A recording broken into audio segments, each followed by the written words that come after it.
Gospel అంటే ఏంటి?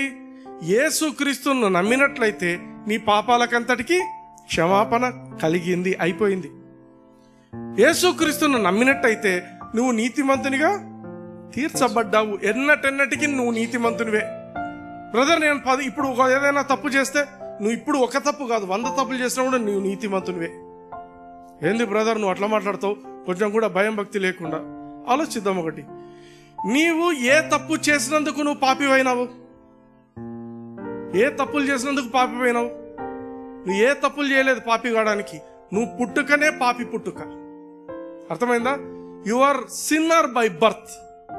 నువ్వు పుట్టిన తర్వాత కూడా నువ్వు ఏ పాపం చేయకుండా నువ్వు నీతిగా బతికినా కూడా నువ్వు యేసుక్రీస్తుని అంగీకరించకపోతే నువ్వు పోయేది నరకానికే.